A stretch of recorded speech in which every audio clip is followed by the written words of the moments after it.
It was November 24, 1971, the day before Thanksgiving. At Portland International Airport, a man in his mid-40s wearing a dark suit, tie and sunglasses purchased a one-way ticket to Seattle for $20. The name on the ticket, Dan Cooper. Northwest Orient Airlines Flight 305 was a short 30-minute trip with 36 passengers and 6 crew members. Cooper took seat 18C in the rear of the Boeing 727. Shortly after takeoff, he handed a note to flight attendant Florence Schaffner.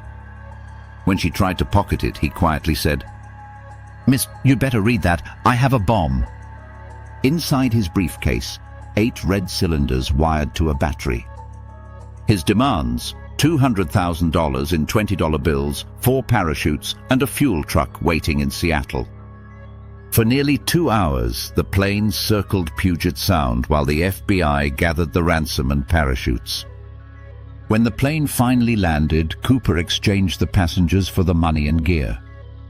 Only the pilots, flight engineer, and 1 flight attendant stayed aboard. He then ordered the crew to take off toward Mexico City, flying at 10,000 feet, flaps down at a slow speed. And he had one more unusual instruction. The rear air stair was to remain ready. At 8:13 p.m., over the forests of southwest Washington, a sudden shift in cabin pressure. When the crew checked, Cooper was gone.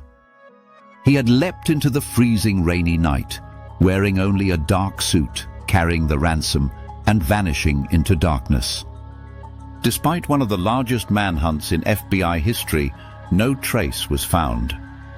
The only clue came 9 years later, $5,800 in ransom bills discovered along the Columbia River, far from the suspected drop zone. Some investigators believe Cooper never survived.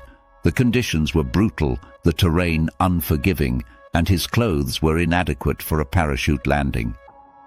Others point to the possibility he was highly trained, maybe a military paratrooper, and had planned the operation down to the last detail. Several suspects have been named over the years.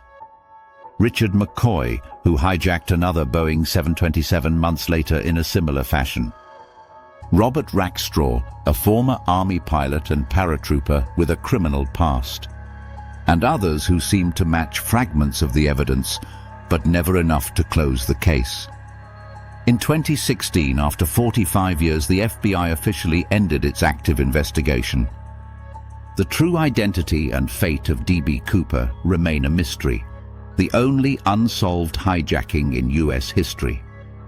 More than half a century later, people still wonder if he died in the jump or if he walked away with the money and the perfect crime.